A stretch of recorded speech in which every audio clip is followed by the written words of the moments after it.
I can't do the link until it goes live.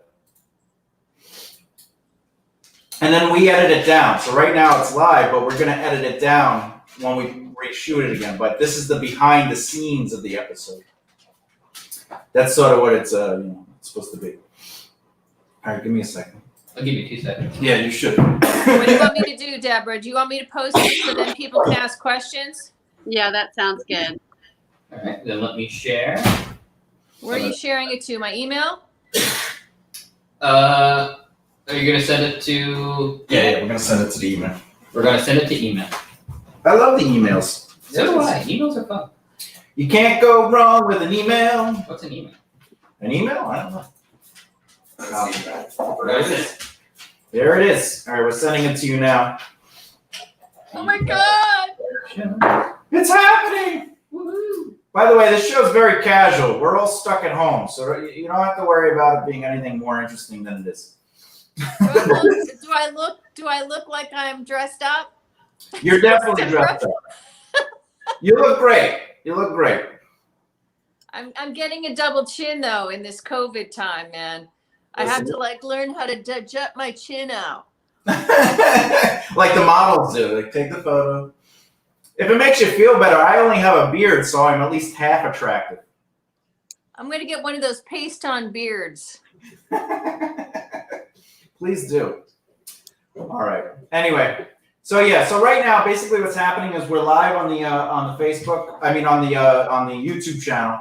I just sent you the email. It's very casual. I'm gonna end up editing the show anyway, so it's gonna be there's gonna be some things that end up getting cut out. So just have fun. We're just talking to our audience. I'm gonna ask you a lot of questions that have to do with crazy stuff about being a producer, being a filmmaker, being in festivals. We're gonna talk a little bit about what you girls are doing, and of course, you can pitch the festival you're in. And I'm going to look pretty. I didn't get it. You didn't get it yet? Let's try it again. Sorry, guys. But You good. don't ever have to be sorry unless it's malicious. All right. Then we'll be like, hey, what's this? The boomerang. You're boomeranging me again? And boomerang. Boomeranged. That was a terrible boomerang. You're a terrible boomerang. Deb, did you get it? Because you were attached to the email too. I did get it. Yes. I'm just trying to see how I can copy this. It keeps going to the YouTube channel instead of letting me copy the link. So. All right. I'll send it again. I'll do something special for you. All right. Oop, wait. This is a little trick, okay? All right. Click. All right. I'm sending it to both of you again. Now, basically, all you have to do is double click on the word click, and it'll allow you to make the option to select everything, and then you'll be able to copy it that way. And then when you paste it, wherever you paste it, just delete click. Okay. All right.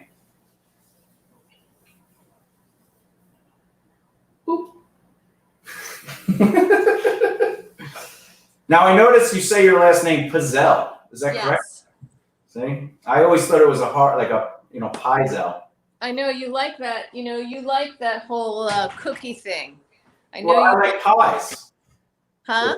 I like pizza pies. So, Piszel. But it's actually a British name, right? It's English? No, it's Hungarian. It's Hungarian. That's Oh. Is Elissa also Hungarian? No. I was going to be called Aubrey, but my father wouldn't have it. Oh, he wanted you to have a... No, he would have stuffed me back in the womb if my mother named me Aubrey. That's weird. My father tried stuffing me back in the womb. I don't know why. Yeah, but you forced yourself out like a rocket ship, right? Yeah, I was like, I need to be here. Actually, when I was born, this is a true story. You could look it up in the news. When I was born, I was the first child born in the generator room. The generator room that they built in the hospital that year. Because a plane crashed next to the hospital and knocked out all the electricity. Well, that's an interesting one. Yeah, and that's true. And the doctor, when I was born, told my mom, your son's going to be a star. And it was because, my name was all over the newspaper. And, they were like, this is a big deal, in history. Wow. So, you know, even when I was born, I had to be a spectacle. Look at us talking about, moons and stars, and look at what we're doing now. We're doing a whole film. We're doing a whole film about, eclipses and stars and moons and. We call that PR work right there, what she just did. Whoa. She just moved into conversation. We're gonna call you out on that. Hey, listen. Why don't you start recording? I gotta pull Debra up from her phone. I'm trying to post this thing. Oh, I know. Yeah, it's like, what's wrong with my phone? It's right next to the. Is it making noise? Yeah. Oh yeah. How's that feel? Is that good? Good. Do you feel better about that? Well, I will, as long as there's no cookie sounds. All right. So JD's the comic relief. I am. well, I've seen your guys' shows. I've seen them. He does most of the talking. No, not at all. No. Again, I'm here to look pretty and ask questions. Yeah. So we're trying to fix the pretty part. Wait, what? What? I tell him I don't find him attractive because I'm attracted to women. So all men are ugly. Well, if you guys keep living together like this, and if you keep spending enough time together, you never know what's going to happen. Oh, I didn't mean to open up the shower door on you, sir. It's Mhm. okay. What? Why is it okay? So, Debra, did you get it up there? I'm just almost doing it. Oh my God. I'm telling you, she's a magician. Listen, whenever you're ready, we can start. Honestly, this is fun for us. We normally on Sundays what we do is we cut our toenails. So this is we're changing it up. People other than just you, me, and the dog. Yeah. The dog actually likes to do our toenails. So there's a lot of blood. I he doesn't have thumbs. love this. So it's always a fun Sunday. Yeah, it's always a fun Sunday. Bloody Sunday. Sunday is toenail cutting day for you guys. That's right. Yeah. Sunday, bloody Sunday. How's the volume? Good. Do I sound? Oh, this sounds great. I don't need the headphones. It's looking good. All right. It's sounding good. You're sounding good too out there, by the way. I just want you to know that. Go ahead, Dee. Go ahead and do what? Oh no, I was wondering what you were thinking. You just looked up and you had like a. I had copied this link and then it went away. So. Okay. Oh. Look at that. This looks nice. You could just. I'm going to try again. I got the link shared on everything. We're good. All right. Look. Hey, it's us today. All right. Who are you again? Who are you? You know We're going to what? start it off on a single shot. I don't make this stuff up. Yeah. I've been saying that for years. I've been saying it for probably 20 years. And one of my best friends was going to buy me a shirt. And then we were kind of thinking of what to title the show. I was like, why don't we just do it? I don't make this stuff up. It's like one of my, slogans. So, by the way, there's a duck on the screen. Yeah. Now he's gone. Listen, can you see you'll be able to see comments on your end, just so you know. So you can respond to the comments either by writing to them directly through the board. Chat? Yeah, through through the chat? chat. Well, I'm on my phone, so I might not be able to. If you touch the screen, a little thing should pop up, a little menu bar at the bottom, and there should be like a little speech bubble. Yeah. Does that come up for you? Oh yeah. Wait. Chat. Chat. Jump in and chat. Read the chat. Yeah. So if anyone says anything, you just and then see we can put it on the screen. See, hi everyone. Hello. Hello. How do I? Oh, there I go back to you. Oh, well, I have it here. I'm going to start the show off with a single shot and kind of bring you girls in. But yeah, so you can interact. Both of you can interact with people live and in person. If there's a comment you really like, and you want to talk about it, I can pop it on the screen like this, and we can talk about it. So sometimes there's a lot of questions, other times there's nothing, so it's not a big deal. Anyway, all right, let's do this. Let's get started. All right, so I don't make this stuff up. I'm here with JD McGibney, and I'm Thomas J. Bellezza. And today we're going to be talking about something that is very much a part of my life, which is producing films, television series, and projects, but also festivals, film festivals. I love festivals. I love festivals too. In fact, we're doing a festival, the BBR Short Film Festival. We are. It's the first annual one. It's the first annual one. It's basically an October 1 kind of festival. We like to compete against Halloween. It is, and it's a lot more exciting than last year's. Definitely, because it didn't happen last year, which makes this one almost unique, is ultimately what I'm suggesting. But you know what? One of our guests today is an actual judge on that festival, and her herself and 2 other producers have created a film, and they've been putting films into festivals. That's awesome. I'm impressed. So we're gonna ask them some questions today about that, and also apparently I think you wanted to do a whole thing on foot fetishes. Was that correct on that? I did. I also wanted to do that via interpretive dance. I was wondering what the sand was for. I was like, why are you bringing that in? You go interpretive dance. You know, I got my tap shoes, and I was like, those aren't tap shoes. That's why I was practicing the dancing yesterday. Yeah, you were excellent. By the way, next time maybe you could dance with pants and underwear on, because you hit me in the face 3 times. Listen, it's really hot in here with the heater. It's so, you know what? When the heat is on, It's like we're in the Bahamas. So we want to bring in. So we have Debra Lord Cooke here today, and we have Elissa Piszel. Whoa, you got that out quick. I wish I didn't have a stutter. Anyway, let's pop them on. Let's say hello. Hello, ladies. How are you today? Hello. Welcome. We are great. Oh, thank you. Now we feel a little underdressed. We thought about makeup, and then we were like, "There's no way. It's Sunday." Yeah, I mean, I was thinking about putting on a tie and blazer, but yeah, but we couldn't find the T-shirt with the tie and blazer already skinned onto it. So everywhere sold out. Who would have thought? I don't know. The dog ate mine. That's ultimately what happened. That doesn't surprise me. So what? Now you reached out to me and you said, "Hey, can we be on the show? We have a festival we want to basically promote." And as soon as I read that email, I was like, "She never seen the show." What? Yes, I have. I've seen your show, and I'm so happy and proud of your success. I've been on your past shows on B-Box Radio, and I know how talented you are: radio host, actor, producer, and now you're like a successful, entrepreneur, businessman. Yeah. And you're mentoring other people now, so I mean, you could teach, you're teaching other people. So that's why I wanted to be on your show, and I want to be able to let everybody know how great you are. Well, I appreciate that. Okay. No, I've been doing this for over 20 years, and helping people has been probably the last 10 years I've been fully doing it. And you're right. Part of the thing is, in my business, I try to promote the idea that the more powerful you get in your position, the more you should help people. And that's one of the reasons I really did want both of you on the show, because you're producers. And in the film industry, producers are probably the highest form of power you can get, right below studios and obviously investors, because they're the yes and no people. So there's a lot of questions we want to ask you about being a producer, mostly about bringing people in, your team, helping people out, and what is the process of filmmaking. So we're gonna talk to you about that today. Are you comfortable with letting us behind the curtains, as they say? Absolutely.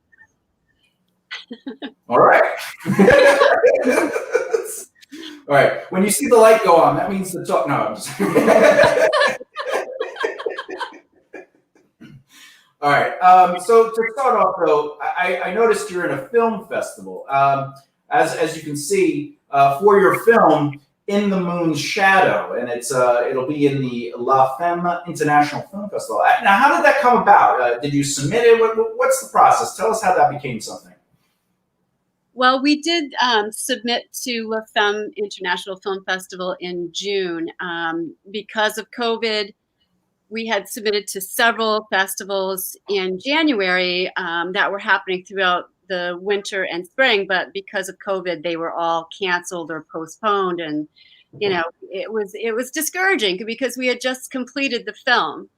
We had been in 5 other film festivals that were quite successful for us, but they were for our project as it was in development, not a completed film.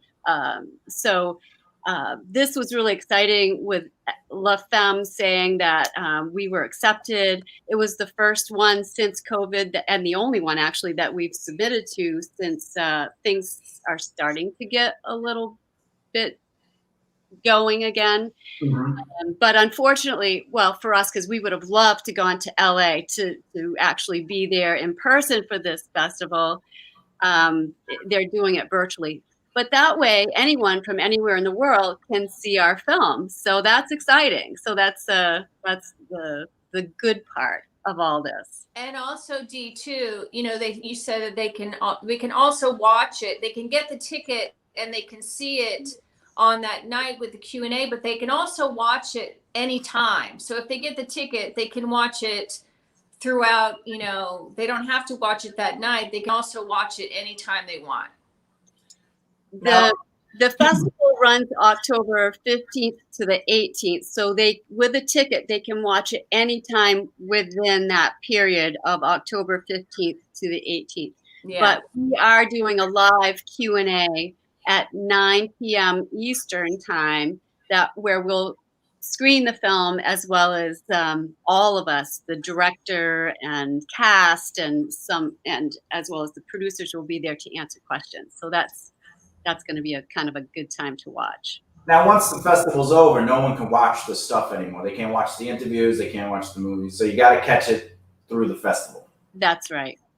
All right, interesting. Now, how long is your film again? Because I remember watching it, and it flew by. You know, it was a good, quick watch.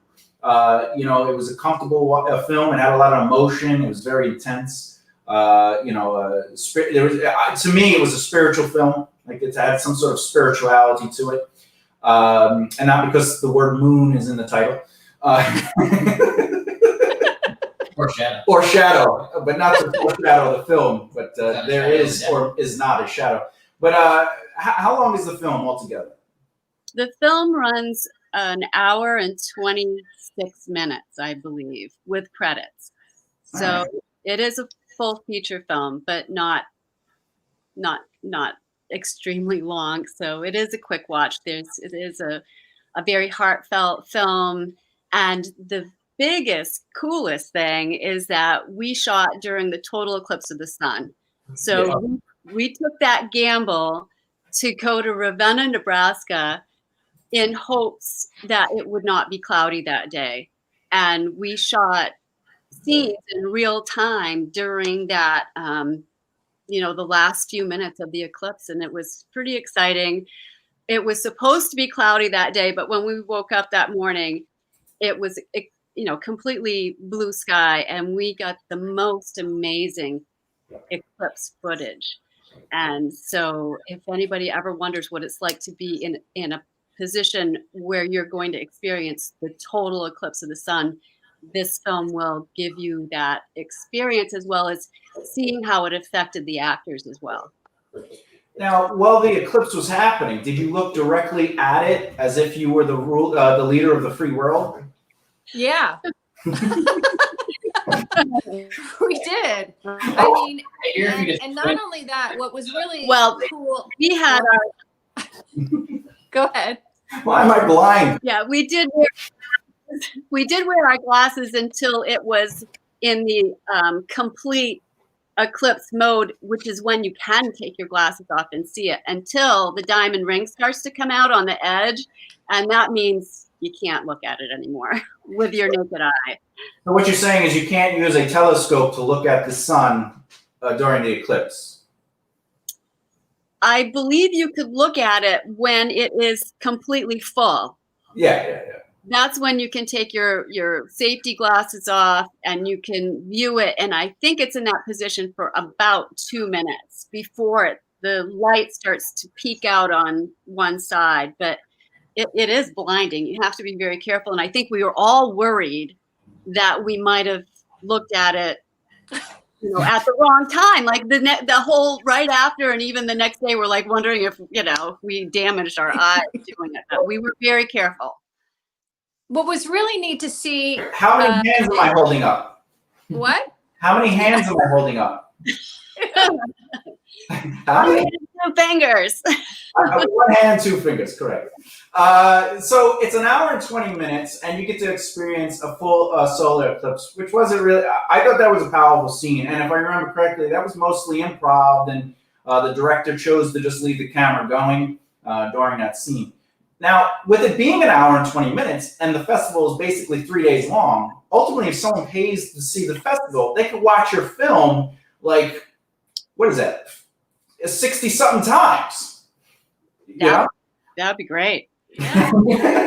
do you get paid for for each view, or you know? No, No. film festivals, you do get paid. It's a way for, I mean, they do charge tickets, but they keep the money because of their operating costs and things. But it is a really great opportunity for us to have some exposure with our film. We're hoping to attract more distribution options. So those are things that the film festival really, help us with. Now, Elissa, what brought you to this film? Why did you choose to be a part of it? Because I really liked working with Debra. When I met Debra originally, it was on the film set of Cafe Society, the Woody Allen film. And I took to her personality right away. I knew that she was fun. She was engaging. She had a very she had a really good sense of humor. And when I worked with her on the set of Ellie's Perk, she had a great sense of teamwork, and teamwork is very important when you're on a set. And I cast her. I did a lot of casting when I was in theater. When I ran 3 theater companies, and when I worked with her on Ellie's Perk, the web series that I wrote, she just knows she knows what she's doing. You get a sense from that right away. And she knows how to multitask. And when I worked well with her. And so then when she cast me and she introduced me to Alvin, I just knew that we were going to work well together, because she knows how to delegate, and she knows how to put people in the right role that they should be working in. And I used to have to do that when I was doing my theater companies. I had to delegate roles for certain people, and that's very important. And you have to know when to step back in things when you're not, when you're a leader and you're not a leader. And teamwork is just a very, very important thing. You have to know how to be part of a team when you're doing a film, because you're only, what do they say? You're only part of for teamwork. You're only the best part of, you're only one and part of a team. Oh, yeah. Teamwork. I don't know. Yeah, you're only as good as the weakest link. Exactly. Yeah. So, that's what's made this film work, because it's been very challenging. We shot it in 7 days. We had to do 2 locations. We had a major total event, and we had constant changes in the script. We had 1 camera, which was an amazing camera, which was a Panasonic, and it shot in very low light.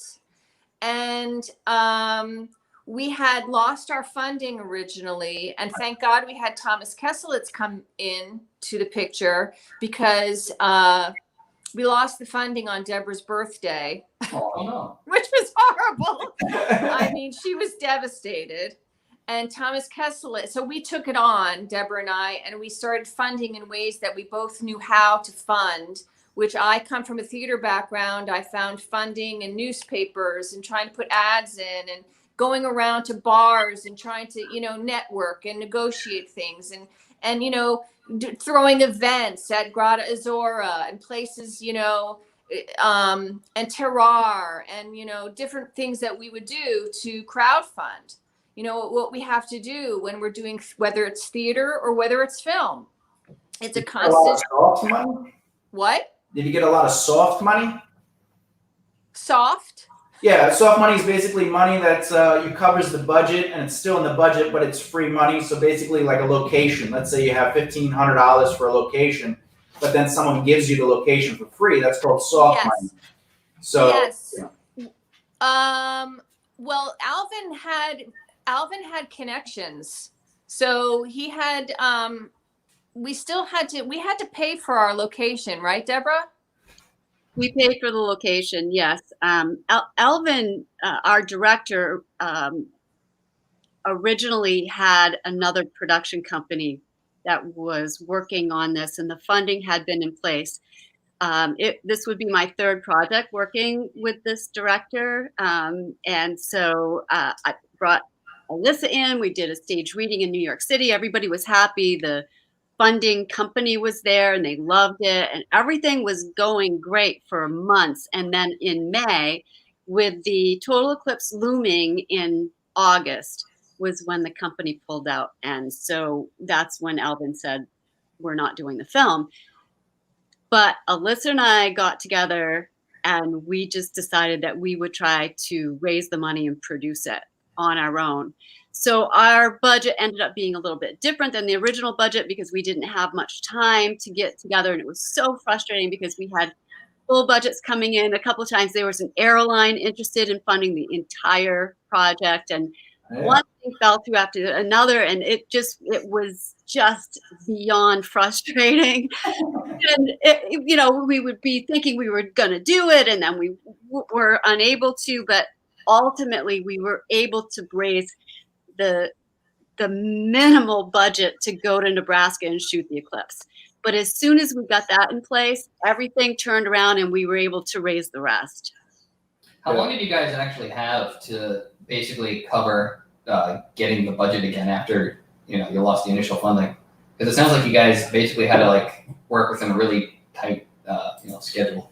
Tight timing, absolutely. We did the stage reading in February, I believe. So I mean, we had already started working on the script, starting preparing our characters and all those things that you do to prepare as an actor. And then it was May 2nd, my birthday. My birthday was May 2nd. Oh, happy birthday! That's when I got the call from Alvin. Happy birthday, by the way. The funding fell through. We're not doing the film. So.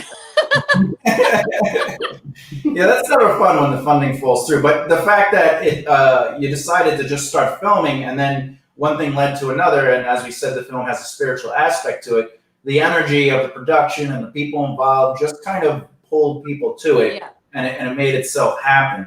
And for all those people who don't believe in crystals, basically business is business. So build relationships. I think, probably what people were attaching to is the fact that you guys are so passionate about making this project. Wow, they really believe in this. Well, that's true. And plus, they have a history. They have a victory lap, or two around them. So when people see you successfully doing what you're doing on any scale, be it on a beginner level, or even professional level, they're going to see those habits in you, and they're going to be like, I can invest in this person because not only do I trust them as an individual, but I trust that their history can prove their future. So you have that for you as producers. I think the one thing too that yes, our other. Oh, go ahead, Dee. Oh, there's a lag. I was just going to say that our other producer, Thomas Kesselis, who is we made executive producer, was basically in charge of our financial affairs as far as raising money. He was the financial guy helping to raise. He was the point person in that direction, and he was trying to write grants, and we were all helping to do that aspect of the producer's job, but he was in charge of it, and because he believed in us, he actually invested a considerable amount on his own. But without Thomas, this film never would have been able to come together, and we really appreciate his efforts on our behalf and belief in us and the project. He's a nice guy too. Excellent handshake. Met him in person at the screening. It's true. It's true. My hand hurt for 3 days. I was like, this guy's powerful, But with that said, your film itself, it's been out for 2 years, right? Am I correct? About 2 years almost. Yeah. Well, we just completed it in December 2019. So we shot in 2017, August. That was our first period of shooting. Was in Ravenna, Nebraska during the eclipse. And then in September 2017, we shot in Belgrade, Maine. And then in June of 2018, we finished shooting in Belgrade, Maine. So we were shooting until 2018, and then it took us about a year to really, get the vast majority of editing done. So we started doing film festivals in July of 2019, a year after our final section of production. Yeah, because I remember when I saw it, I was there with Gabby Faye, who was one of her movies, two of her movies are actually in the festival, one she directed and one she's acting in. We went there, we enjoyed ourselves, and we remember you saying on stage that the film we even saw wasn't necessarily the final film because you were still working on editing an ending. You were looking for an ending and some sort of small edits for narrative purposes. I remember you saying that, and that was last year, though, right? Is that what? That was in 2019. You probably went to the Tribeca. Yeah. Preview. Yep. That was in August of 2019. And that's when the sound, that's when we were still working on the sound. And we even had we had another distributor there too. Yeah, and it just goes to show for filmmakers out there, a lot of people, they write a script and they think, oh, it's going to be out in 3 months, by the end of the year, it's going to be the biggest thing. And it's not true. Films take time, and that's okay. It's more important that you focus on the quality of your project than trying to just get it out and be like, how many films can I do in a year? And this is a great example. It not only did it take you 2 years to film in 2 different locations, raise the money, finalize the project, get the editing done, but now you're doing the festivals, you're getting distribution or searching for distribution, you're having conversations about that. And so filmmakers out there of all genres, of all levels, your film doesn't need to be finished quickly. It needs to be finished with quality. And,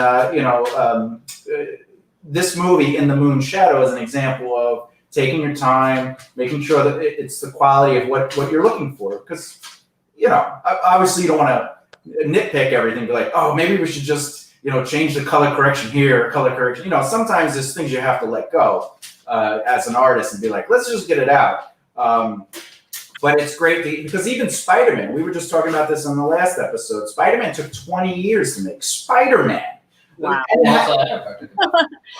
Avatars, and they both had Jim Cameron in it. So Jim Cameron did Avatar and was attached to the first incarnation of Spider-Man. And those films still took 15 and 20 years to make. So to see that on an independent level and battling budgetary issues, you still were able to come in and get a complete film, an hour and 20 minutes, to the point where festivals are taking you in, Right. We're pretty excited. I mean, filmmaking is a very difficult thing. How many scripts actually get produced? And then once you get into pre-production, how many actually, go through and not have funding fall through? And then ultimately to have it actually be completed. I mean, I think it's, I'm pretty excited about how our team pulled this together and worked with budgets. It's pretty cool. It's inspirational. You did a great job. I mean, just think of this. The film Home Alone had its budget taken out. It literally was almost cut from being filmed. They had set up pre-production. They set up their offices. They even built the sets because the house is actually a set, the inside, and then the outside's a different home. Which makes sense. Yeah. But they had built everything. And then the original studio, which I believe is Fox, I'm going to have to double check that when we repost the show. But I believe it was Fox. They pulled the plug because they didn't believe in the film, because when they put in their initial budget, they said they needed $10 million. And then when they finished pre-production, they realized they needed $12 million. And they refused to give them an extra $2 million. So then another film production company came in.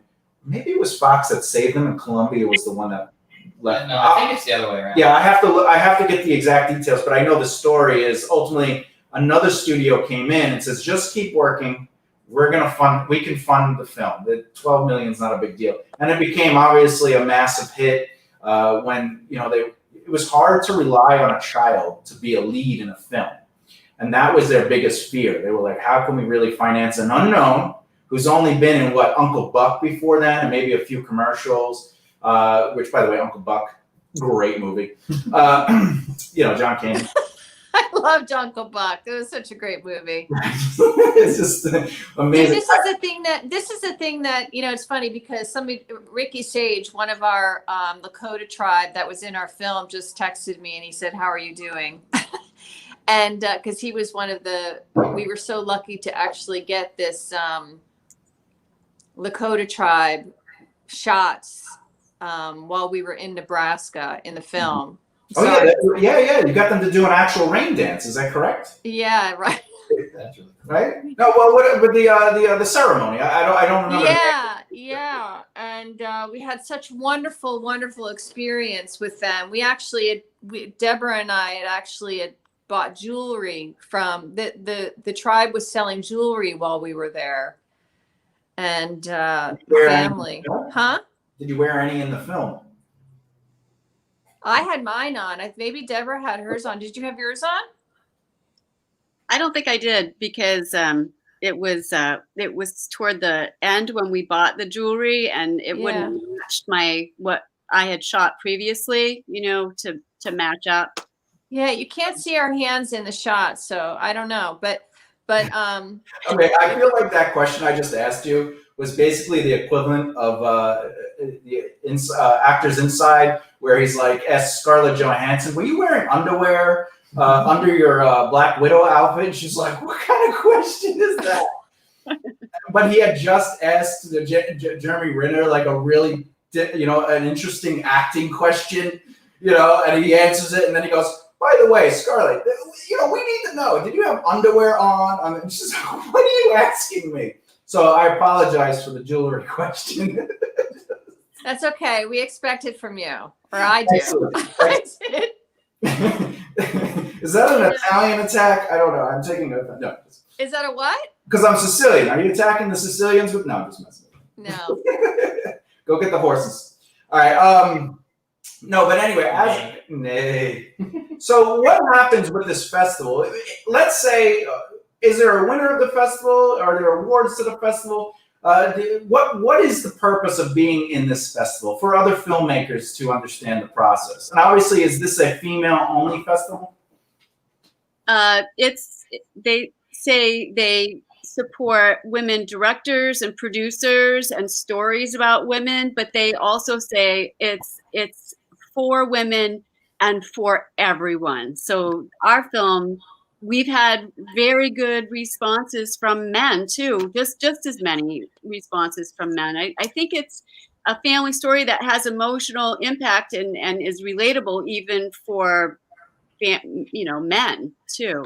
Yeah. So, but the great thing about La Femme International Film Festival is that they are highly respected, and they, so it's difficult to get into the festival. So that's an honor just in itself. And then they really try to match distribution with the films that they accept into their festival. So they kind of do that on a more active level than other film festivals. So we think that it's going to be great for our exposure and, connections with possible distribution. So, and when you say distribution, what do you mean? Is it because they put it out on platforms during the festival, or after the festival, if a film is qualified or meets certain criteria, do they go, "We're going to help distribute the film"? They don't help distribute the film. They do attract distributors to view the films that they have in the festival. So they are familiar and have connections with distributors. So that's how the potential happens there, is that they do bring films awareness to distributures of films that they've accepted into their festival. So hopefully we'll get some. Isn't there actually, Debra, someone on their in their panel, that Larry, that is actually part of a distributing company? I haven't looked at their panel people for this year, but I do know that they have many distributors, not just one that follow, the films that they have in their festival. So that's good. And there is an awards ceremony on the last day, on the 18th. They do give some awards out.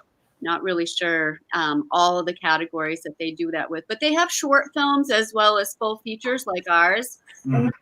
So I'm sure they have several different categories. But that's still great. I like, because you get the accolade of, hey, we won this award and stuff like that. Now, as far as the distribution goes, what films last year were that got distribution deals from this festival? I don't have that information. I'm sorry, but So you're The Mask, and no, just know that. Now, how many festivals have, and not just excluding this film, but this film included, how many films have you both as producers placed into festivals, and what have you gotten from those festivals? This is the first time I've produced a feature film, so I don't have experience with anything going into a festival that I have been produced, but I have worked on films like Myth of Fingerprints that got into Sundance, and I did go out there and participate in that festival. But I was in a department head of crew that worked on that particular film. But Oh, nice. Ellie's Perk. Well, she was part of Ellie's Perk, and I produced Ellie's Perk, and that I wrote and I'm starring in, and that was in 3-4 festivals, and it won honorable mention at the Chandler Film Festival, and it was in the Lexington Film Festival. The Lexington Film Festival and the Louisville Film Festival. I have them all. I have them all written down, and I also. You don't have it tattooed on your arm? No, I don't. It's weird. It's been a while since I've looked at it. I also produced Lou with Pete Dorton, and that was in the Chelsea Film Festival, and it was in a lot of film festivals. You both have at least been in some sort of festival and stuff like that. What is the benefit of being a part of a festival? What is the reward of spending that time, money, and cost? And have you ever gotten any of the reward back from those festivals? I think that it's important to create a buzz around your film. And so last year in July, we were accepted into the Maine International Film Festival, which is very prestigious. We have 100 films that they show in 10 days. And so that was showing our film as a work in progress, of course, because we didn't complete the film until December of 2019. But because we were in that festival, we were selected to be in 2 additional festivals. Out of those 100 films, we were one of less than 10 that went on to Myth in the Mountains and Myth by the Sea. And so that was kind of a very good thing for our film, because it showed that people liked it, and that's what you want. You want to show that people like it, and that it's asked to be in more film festivals because of that. So.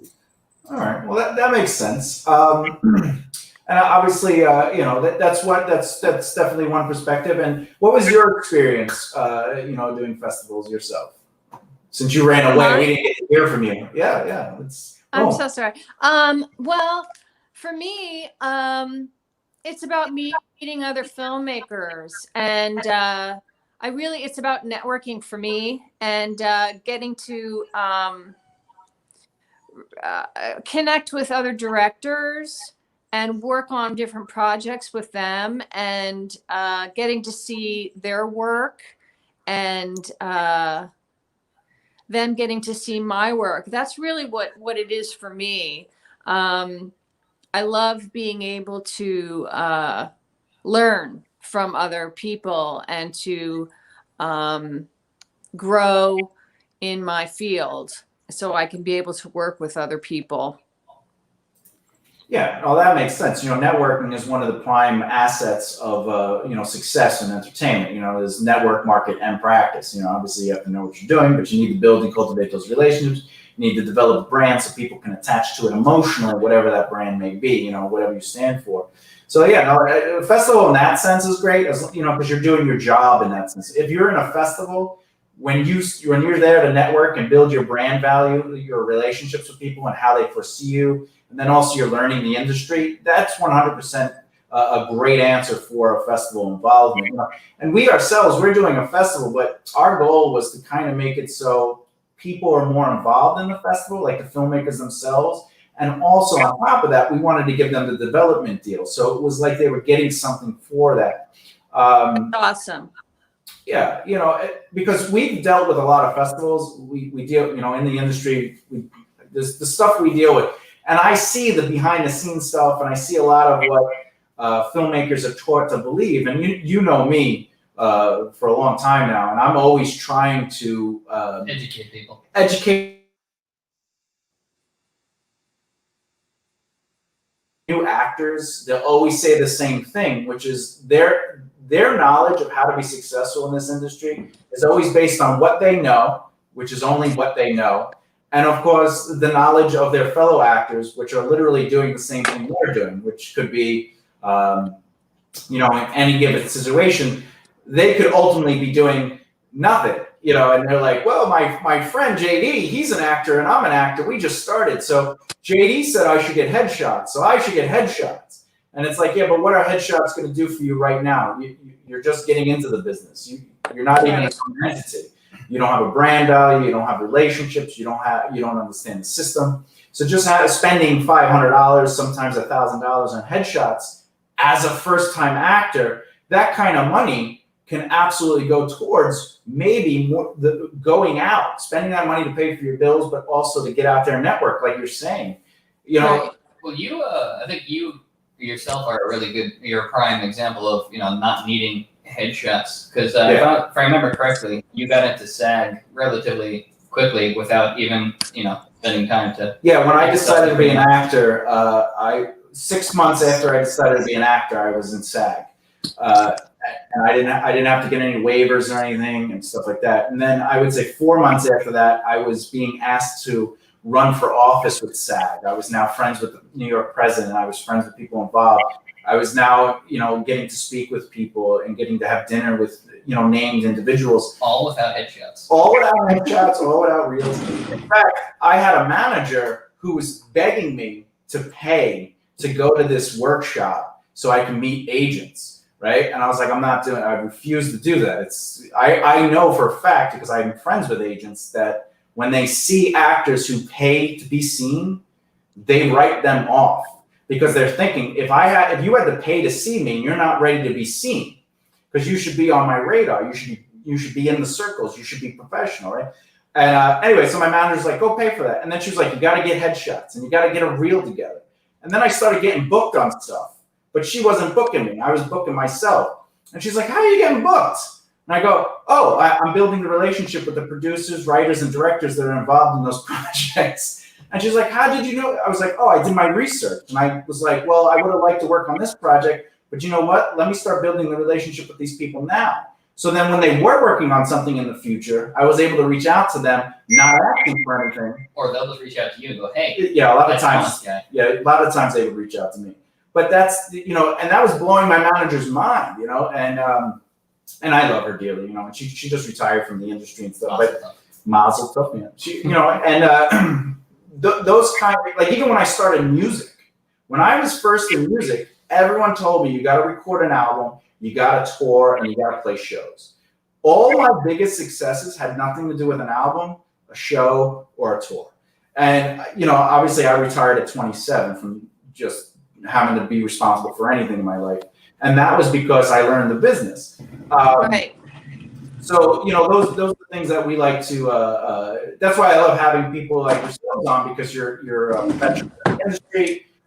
You know, you give people, our audience, a chance to see behind the curtain, ultimately, and be like, well, what did it take them? You know, because a lot of people, they think it's easy. I come up with a script, I write the script, I film the movie, I put it in a festival, it gets picked up for distribution, I'm a millionaire, right? If you write it, they will come. Yeah, if you write it, they will come. And you know, Ha I wish that was the case, honestly. But you know, like you said, you came up with a script, you had the money, and then you didn't have the money, and then you got the money, and then Debra was saying you submitted to a festival, a hard festival to get into, but then the film wasn't done, so you couldn't be in that festival, but you keep going. You keep believing in what you have to believe in because you're worth believing in, and that's inspiring. It's important to remember, like, there are definitely several paths to any successful story, but to know what you're going through for one film, not several films, but one film, is something that could potentially motivate our audience to go, all right, maybe it's not supposed to be, perfect. It's not supposed to be easy just because I think I'm amazing, awesome, unique. Yeah, things happen all the time, and like if you're first starting out and you're not quite sure how the entertainment industry works, it can be discouraging if you face all these hurdles and you're like, oh, maybe this is just happening to me. Maybe it's not worth me, putting my time and effort into this project. But then, like, you guys are sharing your personal stories, your struggles with, something you guys are so passionate about, and you guys are sharing how you believed in it. And, again, like Thomas said, it is very inspiring to hear that. Thank you. It wasn't easy. It really wasn't. But you know what the thing is too, that it was really a magical, I think that what's so amazing about it is that the film, I was so lucky to be a part of it. And I really thank Debra for, I'm very grateful for being a part of it. And anything that I do now or work after to keep it going, I'm just thankful because I got to experience what I got to experience in Nebraska and in Maine. It was such a special time. It was magical. It's one of those things that you don't get to experience, the locations, everything. It was really, really wonderful, and I will never forget it. And I think you have to really appreciate those things. It's really a spiritual movie.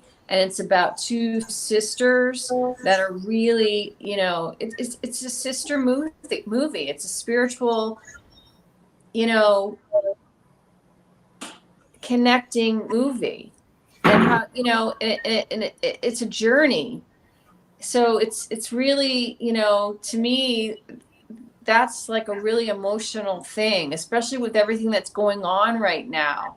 And to experience something, a moment in time, is so cool. Yeah, and this film is forever made. Like, you can't take that away. And you also captured a moment that was real. It wasn't like you had special effects doing the eclipse. Yeah.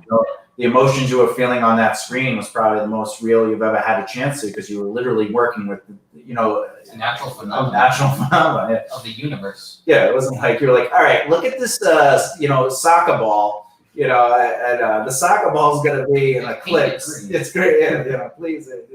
But you literally got to be like, and it's nice because when I saw the film, especially during that moment, I never felt like either of you left your character in that. You just let the camera go, knowing that, let me just take this in. Where am I going with this? What I like also. Nothing's perfect, and nothing's perfect. Well, you are.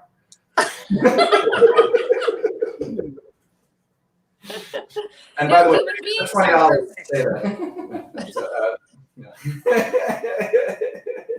No, but I liked how your characters evolved in that moment. Like, because what we were seeing on screen before that, there was a very specific dynamic, and then what we saw on the screen during that, it was like both your characters evolved. They turned into these phoenixes of change.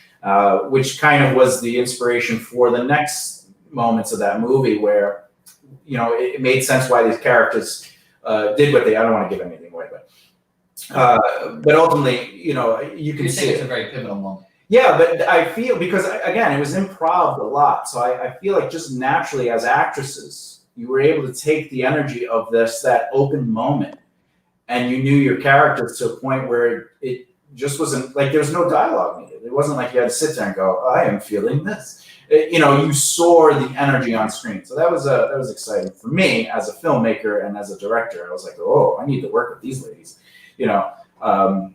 But Thanks, Thomas. Thank you. That's very nice. Yeah, you're welcome. That's what we do here. We lift each other up, and then that's it. This is about. But if you I have can't make this stuff up. I see what you did I there. see she did this. She took the title and made it all her own. I like that. That's really nice.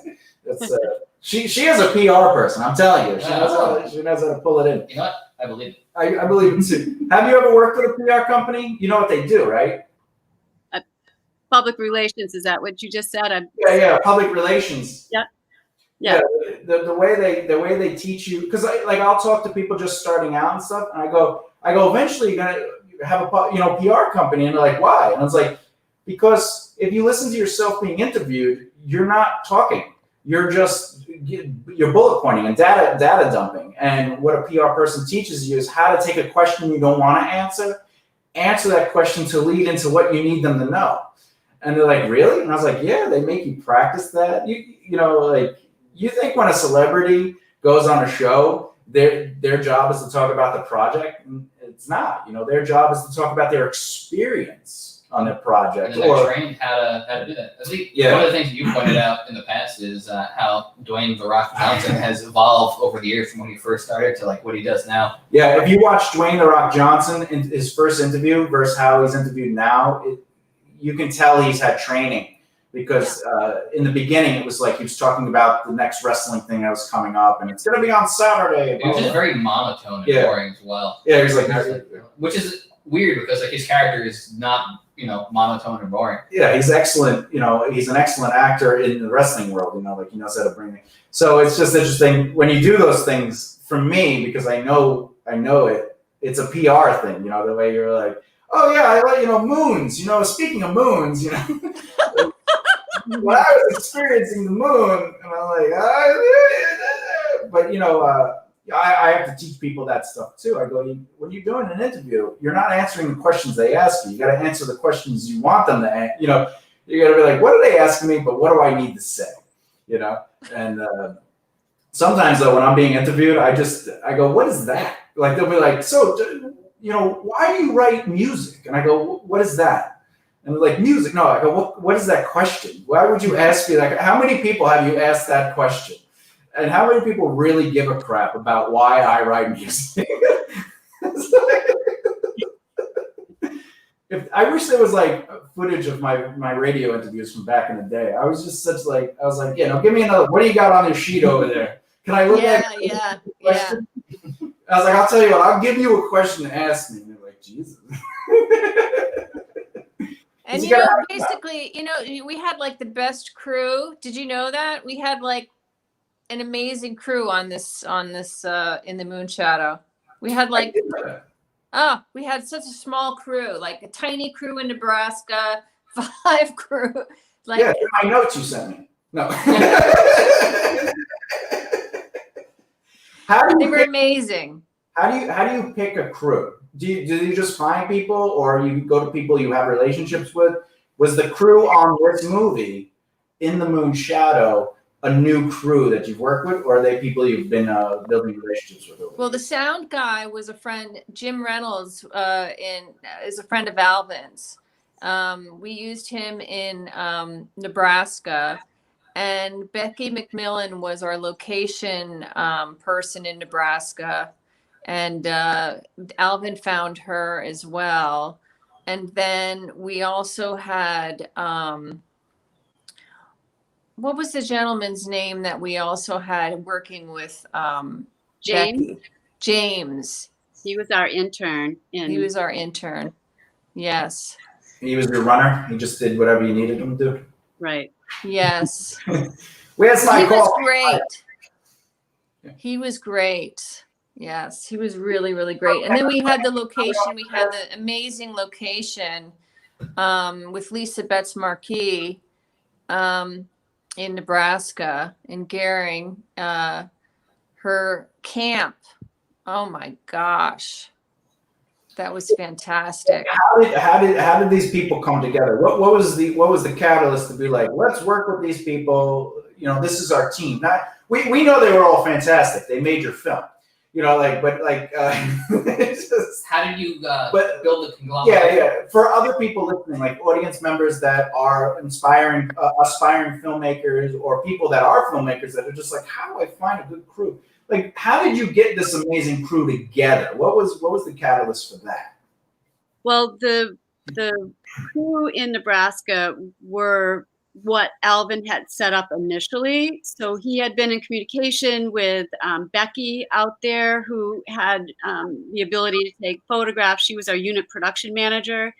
And so she was helping with locations and that sort of thing. So that had been pretty much set up, but we made it down to the bare bones crew, a sound guy, and Alvin, who was directing and was the director of photography as well. He was running all the camera. Yeah, the skeleton crew. Yeah. So there was only 5 of us that went in, but the location was selected because it was along, of course, the total eclipse horizontal bar where that happens from the west coast to the east coast, but it was also in an area that had the least likely chance of rain or clouds. So it was more of a desert type of area. Yep. So the research was done to pinpoint along that line of the total eclipse where we should go. So that's how we went there, and it was absolutely perfect. But as far as Maine, it was family property that had been in my family. So again, it was reasonable. I had some where we could house the crew as well as the cast, and so that saved us a lot of money there. You didn't get tents? Be like, hey, enjoy the nature. Well, there is an interesting story about Nebraska. We were so tight on our budget that Alvin had given up all of the hotel rooms that he had held when he canceled the project. So when we finally greenlighted it, all of the hotels and everything were completely booked because of the eclipse. So we were going to, because there's tents in the scene, there's 2 tents. We were just going to bring extra tents, and we got it okayed with all the cast and the crew that we were just going to stay out there on the bluff in these tents. And then Becky, who lives up in Nebraska, called me up and she said, "What are you, crazy? There's rattlesnakes that come out all over that bluff. You guys cannot stay up there in the tent." So that's why it's really good to have someone in the local vicinity to tell you little tips like that in case you're up there too late in a tent at night with rattlesnakes all around. We would have flipped out. You'd be like, is that a baby rattle out there? No, that is a snake. That is a, don't touch that. So the way you found your crew was just going to Maine and having a good location? Is that? Well, in Maine, Alvin, our director's from Boston, so he does have some connections in New England for crew. So he brought some of his camera crew people up from Boston, which was worked out well. But we also hired a unit production manager, first assistant director person, who was absolutely amazing. And she kept us on task because we were shooting so fast. Yeah.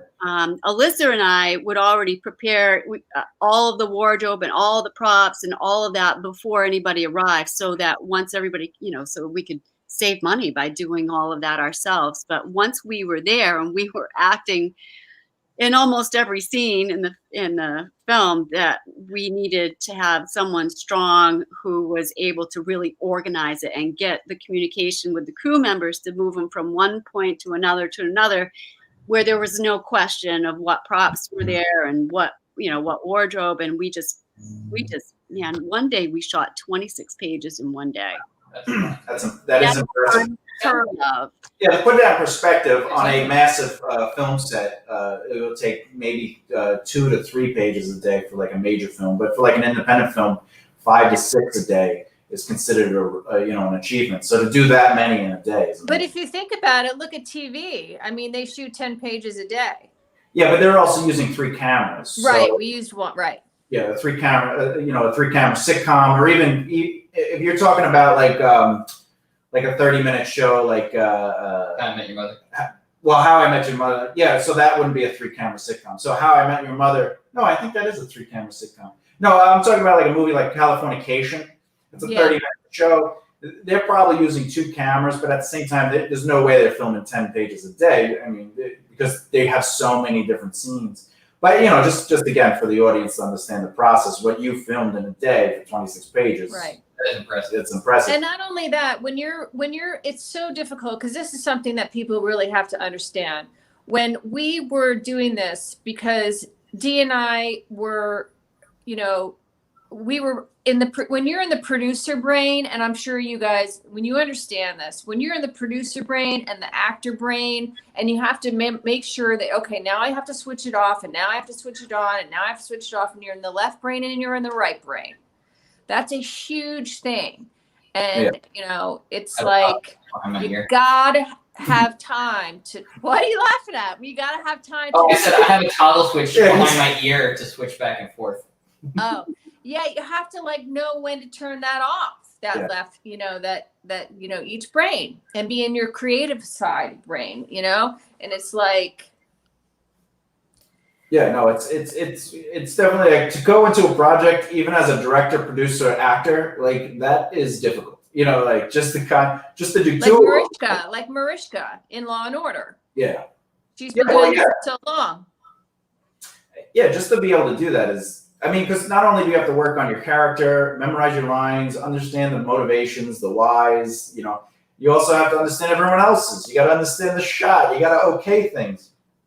It's not a fun thing to be like, I'm a director actor. Yeah, have fun with that. You're never gonna sleep. Yeah, you don't get to sleep. Overrated. But what I was saying, so ultimately, one of the people involved in your production had friends that were the director, specifically Alvin, right? Alvin, yeah. He had friends that he had worked with before and had these relationships with, which is something we talk about, is like networking is so prime to a good, successful story. But then for the people you didn't know and the roles within the film you needed to, as far as crew, you had to hire locals. Right. They're still found through the network. Well, yeah. How did you find these locals that you've never worked with before? Well, I've been on the board of the Maine Film Commission since 2002. So because of that, and because of they have a directory of crew people that are registered in the state of Maine, and also the Maine Film Association was a resource, and people that I've worked with before here in Maine. So although I had never met Emma Gregg, who was the first AD that we hired, she was highly recommended, and she was fantastic. And we also needed to bring in different sound people. So when we shot in 2017 in Maine, that sound guy was not available in 2018. So we were kind of scrambling for the sound people, but because we needed them to have their, the proper equipment. Did that have a drastic effect on the sound differences between the scenes filmed in one location versus the scenes filmed in another location? The sound, we never had an issue with. We did shoot with 2 cameras at one point, and they were different. And we tried to make the adjustments to make them as close as possible, and it didn't work. Cut between in the same scene just wasn't going to work. So. Yeah, because you started with a Panasonic, you were saying earlier. Yeah. Yeah. What did you go to after that? You went to a Blackmagic, was that, or a? We were just shooting with 2 cameras in scenes like, in the cottage, the camp, just for dialogue. They were both Panasonics, but they were different. Yeah, they were different. They were just different. Yeah, that's, I hate when that happens. Yeah. It's just like, we have 3 cameras. No, you have 3 different cameras. So you have 1 camera. So you're filming. Yeah. That's when the scene in the movie goes black to white, where you're like, oh, this is an artistic choice? Yeah, it's artistic. So, no, definitely. You need that. When we hire DPs, or if it's a cinematographer, if they're doing both the DP job and holding the camera, that's usually known as a cinematographer. A DP usually decides the shots and organizes the shots, and then a camera operator would do it. So if they do it together, they're known as cinematographer. And we're working with a cinematographer for this film we were working on before COVID, And he'd be like, what cameras we using? I was like, well, what cameras do you want to use? And then he named these cameras that cost. I'm like, we're not filming the Goonies, okay? Yeah, the Goonies, the remake. We're in one location. Let's find a nice camera. But he wanted to get one camera, but I'm again, we've talked about this. I love long takes. I like to be like, let's just 10 pages go, like a short play. So I like to have at least at minimum, either, 2 cameras on each actor, or, master with another camera on the main, on the main source of information in that scene, just so I could have my mids, And I was like, no, we're gonna have 2 cameras. That's why I was very specific about about let's go with an affordable camera. We got some comments. Who's it? This is do you know who this is? I don't think so. They're saying, I want to buy a Thomas Brand Beard laptop. To be fair, so what? Well, believe it or not, if you go to makearightlefthehere.com, you can go to the shop and you'll be able to purchase that. Can you guys? You can see that? Yeah, boom, look, see, watch, boom. Ooh. I want to buy a Thomas Brand Beard laptop. See, and you can see it right on my computer. See? Oh yeah. Ooh. Oh, look at that. When did that get there? It's been there forever. I designed these. I designed that sticker. That's all it You is. did a really good job. It's just a sticker. Wait, I got a question. Does that count as you designing it, or does that count as your beard designing itself? Actually, technically, funny story that no one cares about. I took a picture of myself like this, and then I basically, as a joke, I made just the hair black. And then I was doing a comedy show, and one of my friends was like, you should make that into a logo. And I was like, I don't know. So then I made it a design, and then it became something, like people recognize me from that logo. So now I have to use it, and I'm not allowed to shave my beard, which, by the way, very itchy. I think it's a great logo. Oh, thank you. Yeah, it's a good logo. It's one of those things, we just kind of, look, I don't make this stuff up, is what I'm saying. And but I did make this design up. I just, I was going to make one for JD, but I was like, we look identical. Yeah, I thought you were brothers. When I first saw you, I thought you were brothers. Well, we're brothers from another mother. We're brothers, but totally not related. Yeah. And neither one of us would want to be in the other person's family. So agreed.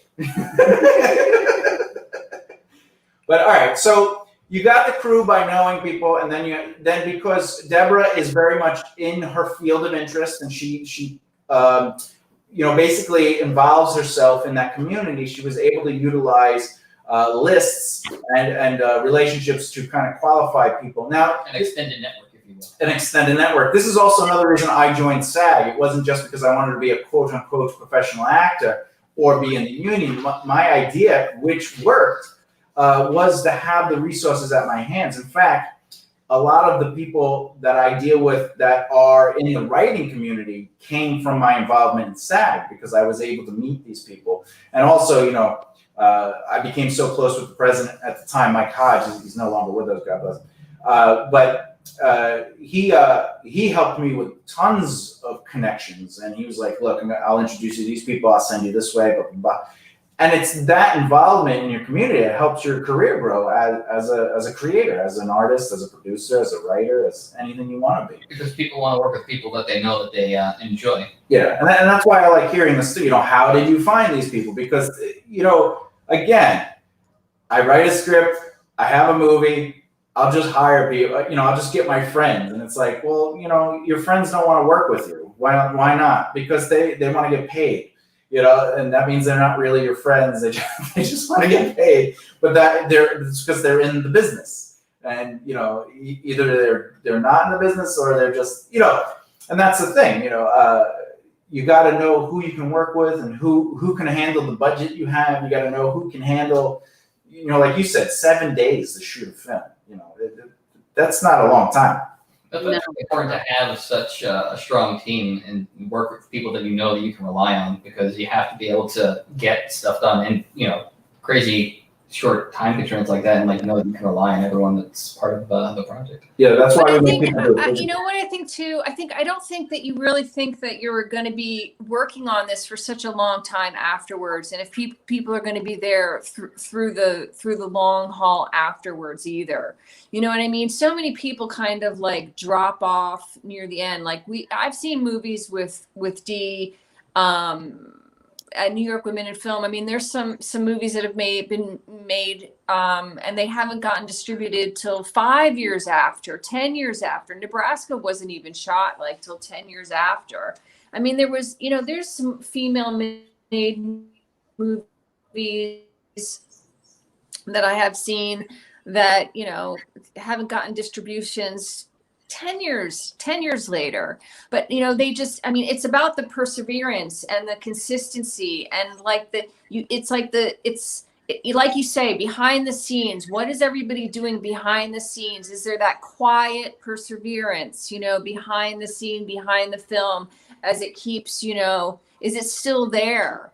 And the fire beneath it, behind it, because if there's nothing going on behind it, and people just forget about it, then then they'll just forget about it. But if there's that kind of still fire behind it, then something will happen. Well, what's that saying? You don't want to be more passionate than you on your own project, and that's the thing. Like, you have to keep going when others aren't as passionate about what you're doing, because you might find someone and be like, hey, you want to work on this? Like, yeah. And then you're the one who started it. And then like halfway through it, they're like, I gotta go because I found something I'm going to work on my thing. And you're like, oh, but you already kind of like committed to this. And then you have to just be like, you have to learn to let go and be like, you know what, you do what you got to do. But in my world, I know that I can't work with that person again. Because there's a thing called loyalty, and it doesn't mean they can't work on things, but like, to drop people like that. Like, I know if I did that to somebody, I wouldn't know what to do with myself. But that's probably because I'm an Aries and I say yes to everything. So, You do say yes to a lot of yeah, I have to learn how to say no. Like, no, you can't touch my feet, Mom. But the other thing about behind the scenes, like, so you said earlier that you're getting distribution for this project. Or at least in discussions with it. How does that work? Well, I said that we've been getting, there's like talk about it. There's like, it's in the, it's all like in the discussions right now. Oh, as in like your team is talking about, like, we should do distribution. No, we've actually had a couple of distributors interested, and we are in negotiations with one in particular. So we are getting some bites for sure from specific distributors. And that's amazing. Like, so for some of the people watching, you don't have to give away names, but what was the process to get to those conversations, and how did you get people to? Did you go through an aggregator? Did you just tell us about how it came to be that you're having those conversations? There were 3 different distributors and 3 different ways that we connected with them. One was New York Women in Film was our fiscal sponsor. So there was a distributor in LA that was scanning the New York Women in Film pages of the projects that they are involved with as fiscal sponsors. So were interested in our page on the site and contacted us and has stayed abreast with us. Another way was when we had the Tribeca film screening, we invited distributors, and one of them actually offered us a contract at that point, and they've left that on the table. So we're still considering that avenue, and that's how we got them interested, was because we created our own film screening at that facility and invited distributors and supportive audience as well. You became proactive. You were like, let's set up a platform and then invite people there themselves. Yeah, that's how you do it in the music industry too.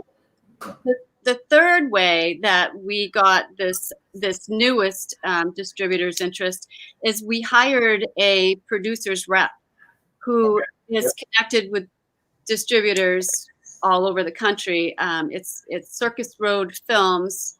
Glenn Reynolds is our producer's rep, and so he has been pitching our film to distributors, and he's a lawyer as well as specializing in distribution for independent films. Now, how does that work? So this person's getting paid a flat fee for his hours, and he just submits the work. Now, if the film doesn't get distribution, do you get a refund, or you have to pay him more money?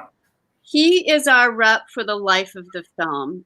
He did reduce his fees for us because he liked our film and was very interested in it and knew that we, were working with low budgets all through the production and so on. But so that flat fee that he gave us covers us for the life of our film. So if we have any questions of distribution, have any issues down the line for distribution, he is someone that we can contact. And we like that, and we like that he had amazing, good reviews. So. Now, when it comes to distribution, because again, some of our audience know and some of us don't, and the purpose of the show is ultimately to educate our viewers. That's the whole purpose of the show. How does the process work? How to be successful? How to do what you do, not necessarily the results, but getting there, right? So when you say distribution, what are you defining as distribution? Are you what platforms? Is it theater outlets? So explain to our audience, when you say distribution, what is it your film is talking about? Well, we always had been discussing a limited release theatrically, and up until COVID, that seemed to be what other distributors that we were talking to felt that was the possibilities to have a limited release in the United States. But now that's definitely more iffy than ever. So it was just a report Regal's closing their theaters. Right, Yeah. right. Yep. So we're just what we've been discussing is the different platforms like Amazon, the Netflix, all of that sort of how they roll it out. They actually try TV first, the networks, and then they go down to kind of more cable kind of thing opportunities, and then they go to the platforms. And there's also foreign distribution that we would be looking at. If you have a limited release of some sort theatrically, you're more valuable for foreign distribution. Yeah. So those are things that every distributor we talk to has a different plan and how they handle it. But those are things that we are have hopes of being involved in for sure. Now, what are your thoughts on self-distribution? And I'm not talking about like getting it on Amazon where like you get paid per view per minute for retention, but I'm talking about like setting up, renting a theater or a location that has the ability to film the project, and then possibly charging people to see the film, and then whatever the case may be. Basically, running a limited release yourselves. Yeah, like what are your feelings on running limited releases to make money, not to spend money and lose money? And I'm talking to having a plan to make money on your own. What do you think about that as an independent filmmaker? We've been keeping that in mind, and we have been discussing it in detail in the event that we don't get a distributor. We hope that we have a distributor, because you go to professionals, connections in those areas, and other than us who really don't know, we don't have those. So I think a distributor is going to be better at promoting our film and getting it into the right hands of specific people. But in the event that we don't get distribution, we have discussed in different markets getting, going to small art houses and making arrangements to have our own screenings. And that will create a better foreign distribution if we have some sort of limited release in the United States. So we have talked about that, and there are ways to get it on Amazon and Netflix on your own. Yeah. So those are things that we would do. But as far as us being able to know the specific person at a network or at a cable like Lifetime, or we could try to develop relationships with those people but a distributor already has relationships with those people. Yeah. And aggregators. If you go through an aggregator, they have mass distribution options that you can go through, but it costs X amount of dollars for an aggregator, and then they will charge you to re-ratio the film. So they'll be like, we need these ratios for different platforms and stuff like that.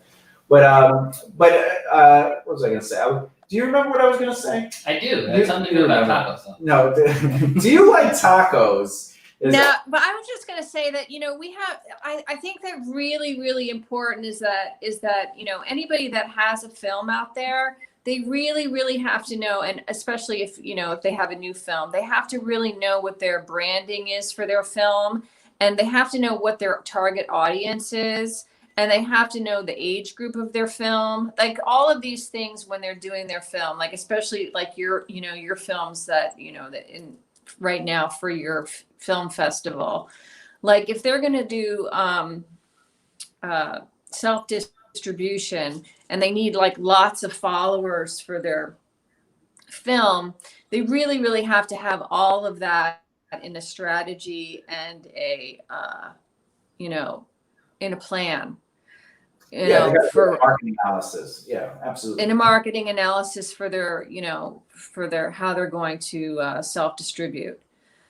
Yeah, but there's a theory in marketing.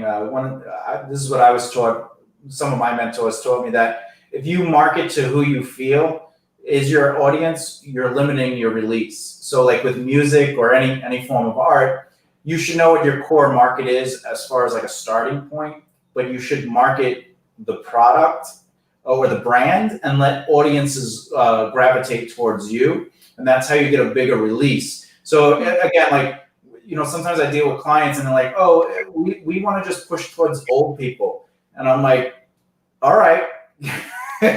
Well, fine, but like you're gonna limit yourself.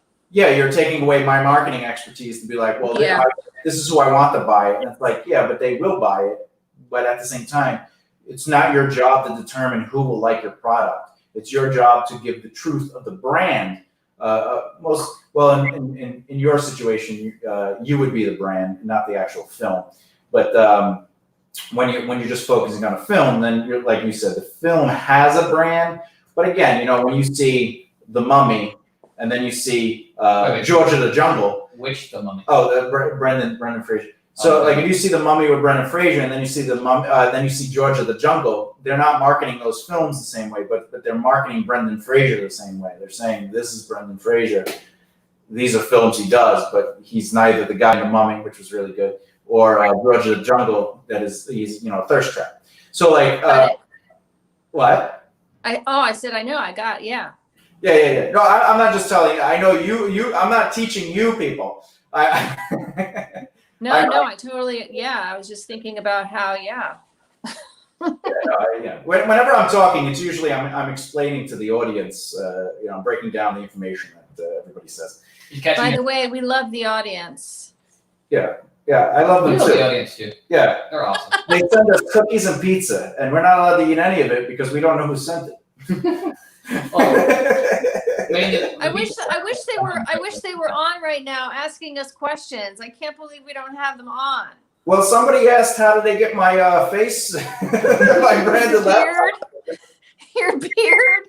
Yeah, see, watch, I'll put it back up. I want to buy Thomas' brand beard laptop. And then here's another one, waiting for the beat to drop. See, they're talking. What is that? What? Waiting for the beat to drop?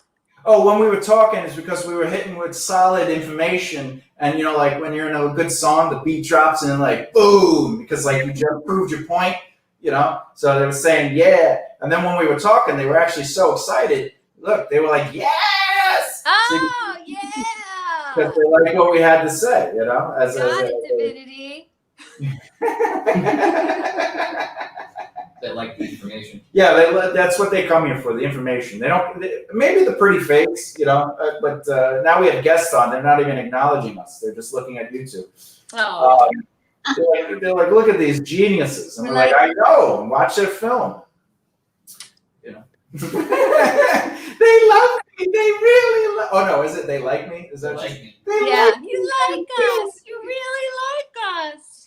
That's so funny. That's so funny. I remember what I was going to say, by the way. So about distribution, doing it yourself. Have you or will you bring it to the AFM, the American Film Festival? I know that's a really good market to kind of sell a project, especially when it's fully, all completed in films. Has that been on your radar? The American Film Festival? Yeah. AFM. AFM? Yeah, right in the LAs. Right in Santa Monica. Right in Santa Monica's, in the LAs. I think that has been broached. I'm not sure. I'm not recalling when the timing of that is right now, but Yeah, it's usually November, but I think because of COVID, they're going to limit the way it works. But Yeah, they're doing it digitally. oh, it is digitally this year. I'm pretty sure it's digitally. Yeah, I went there. I went there cold one year because we were going to watch a friend's film. Be there to support a friend's film. They don't actually show the films, but and while we were there, just because we were there, we messaged a bunch of studios. We emailed 6 studios, and they responded and said, "Sure, come and talk to us." And we brought a television show there, and all 6 of them were interested, and one even put money on the table. And Oh, that's great. yeah, so the American Film Festival is a really great place. Just like you said, networking alone is an amazing aspect. I mean, some of my closest friends I met there who are big producers, and they're doing some really great things. Even during COVID, like they finished films and that. So, what's nice about AFM is it's such a community-based event that, especially if you're just there in general, and they have like an open door policy. If you reach out to them, they like your pitch. They're more likely to have you come in because that's why they're there. They're there to find projects that have potential. And the companies that are there are Netflix. They're Electric Entertainment, Fox. They don't film Disney. But anyway, I was That's just good to know. Yeah, it's definitely, and there's It's worth checking out, is what you're saying. it's definitely worth. That is what I'm saying.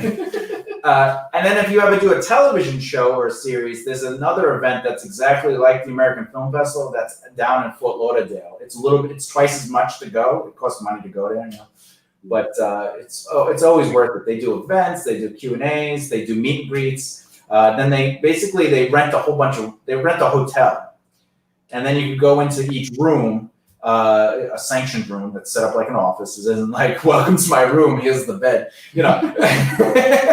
They like change all the rooms into like offices, and then you could each room is a different studio, and you go in and you could pitch. And sometimes you're in there for a minute, and we were in each room we went into, we had like full on conversations, and but some people you'd see them walk in, and then they would just they're like, hi, they're like, hello.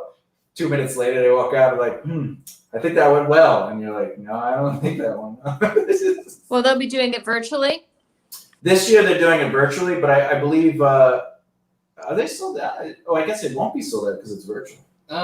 You should look into it. AFM. I think it's AmericanFilmMarket.com. But if you just put AFM, it'll pop up. It's definitely a go-to opportunity for anybody. If it pops up for something in Los Angeles and Santa Monica specifically, it's the right AFM. Yeah. And they do everything from shorts to features. It doesn't matter.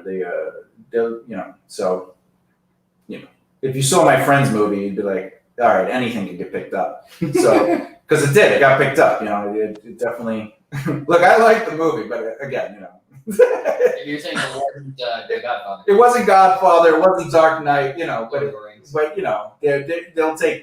they take the thing that helps though is know your business. So like when we went in, they didn't ask us about the project. Well, they kind of knew about the project because of our marketing. We did like a mass marketing thing, but not because of AFM, just because I'm a marketing guy. And you didn't film anything. And I didn't film anything. I had no footage. It was just marketing. And when we went in, they basically said, what's the budget? How much minutes is the series? Like what is your average season? How many minutes of entertainment? And then basically, what's the gist of the show? Why do you think this should really be picked? Why should we work this? And we had all that data. We were able to explain the budget, how the budget works, why we chose that budget. They're going to ask you questions like that, and they should, because that's all they care about. Studios don't care. So tell me why you love this film. Because you're there. They know you love the film, but they want to know They want to know the numbers. Yeah, like you said earlier, know your market analysis. How is this film going to sell? How much will it cost? What is the return? And with film, you know more than anybody. A studio loves a film that's already made because, you know, they don't want to put any money into it other than distribution. You know, they handle their distributions for studios. They're like, oh, this is cheap. Yeah, this is cheap. You know, like George Lucas, he paid for his film that they made, and then another company, you know, distributed it. So, was it Fox who distributed it? Yeah. Which is crazy because Disney bought Lucasfilms, and then Disney bought Fox. Really? They own Disney twice. They own Star Wars twice. Yeah, I think when they did the purchase, it's like the first time that all of the Star Wars movies have been owned by the same company. Ever. Oh yeah, because Lucas, you know, the largest independent films. Did you know that? The Star Wars movies. No, Star Wars I did not know 5, that. 6, 1. Yeah, 5, 6, 1, 2, and 3 were the largest independent films ever made and distributed. Yeah, because film was just, you know, Lucas. Yeah. So Tom, what is our final question? All right, so My dog is whining because she has her little legs crossed. Oh, what I do is I just taught my dog how to pee in the toilet bowl. Oh my God, I think they came up with a special cat thing too. They have like cat bowl, a training cat bowl. I had a cat that used the toilet. He was great.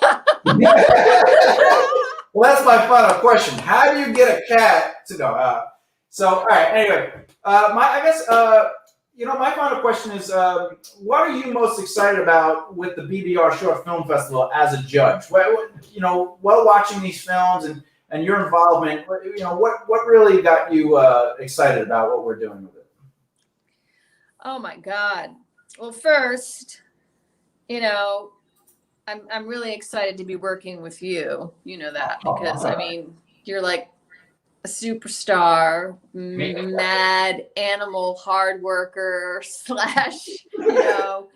networking king. And then, you got all these great actors and directors and, great films going on. So, and, I'm just, I'm excited to learn from you as well. I'm excited to learn from you, see what I can learn, keep my heart open, keep my mind open, and, share the wealth of my experience. And, I just like to say yes to anything right now and just keep my heart, mind, and everything open to my art. And I love being a part of California art. Like I miss Los Angeles. There's some, Los Angeles talent there, and there's some, there's a whole bunch of mix of interesting things going on there. And I just love seeing you, blow up. This whole, I'm a part of your first festival. That's that's so cool. Oh, thanks. I mean, I've been a part of so many people's first things, and that's just, I love that.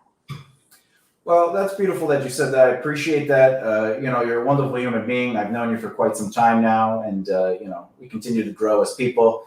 And whenever you're doing anything, I'm super excited for you. Not just because you're involved in it, but I know that you're not going to let it fall to the wayside of laziness. You're going to put your heart into it, and you're going to motivate those around you who are working. So it's a good friendship we have here.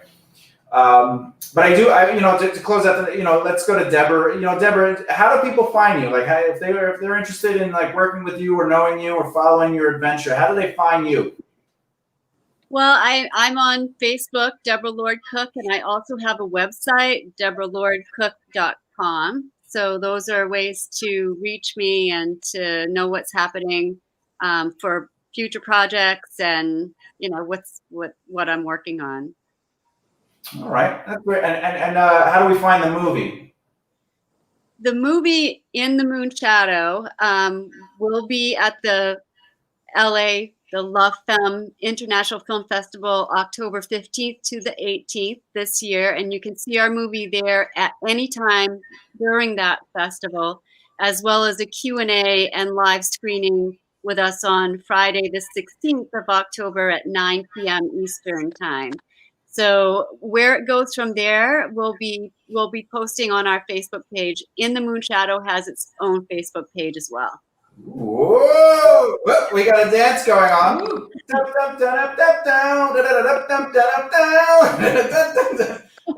And how do we find you? Where do we go to find you and see your projects, get involved in your adventure, and really follow you? Oh, you go to my my website, elissapizzel.com.